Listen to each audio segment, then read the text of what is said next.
Today is Wednesday, February 3. I'm Pastor Michael, and this is Wilderness Wanderings.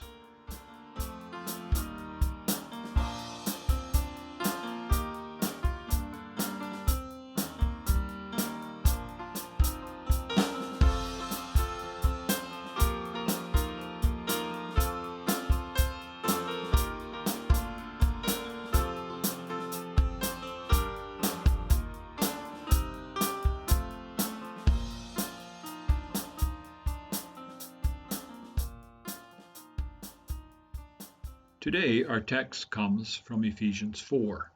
As a prisoner for the Lord, then, I urge you to live a life worthy of the calling you have received. Be completely humble and gentle. Be patient, bearing with one another in love.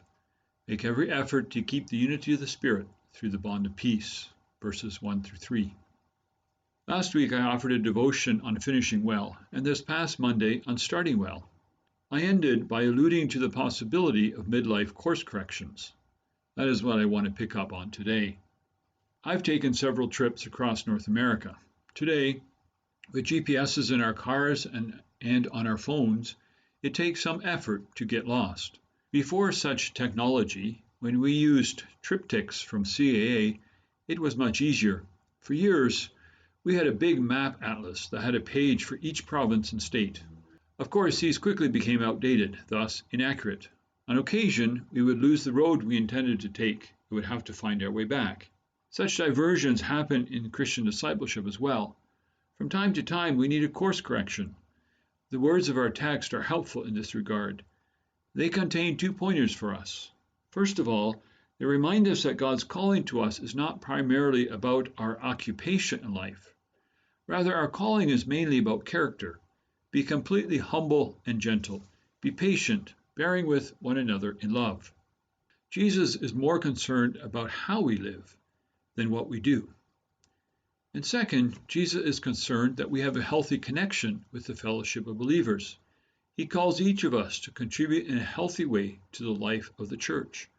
We all need to participate in a way that leads to both unity and maturity in the fellowship. Unity and maturity in the body of Christ is a title the NIV editors gave this section. I think they are spot on. Starting well, finishing well, course corrections are all good things for us to reflect on. However, we need to ensure that we ponder them from a Christian perspective. You see, often we think about those things from the perspective of worldly success. An old bumper sticker read, "The one with the most toys wins." Toys are not necessarily material possessions. They can be accomplishments of any kind. Some form of kingdom we have built for ourselves, something we can point to on our deathbed and say, "I built that." I don't think that God will interrogate us when we meet him.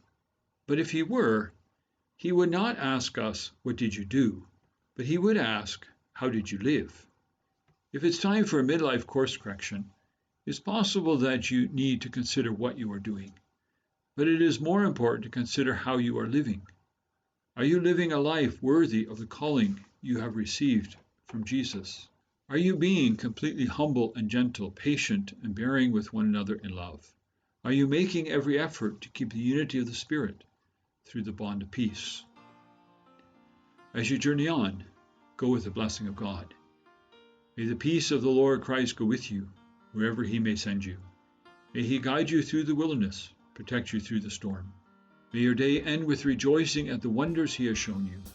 May you rest in his provision as he brings night, and then new dawn.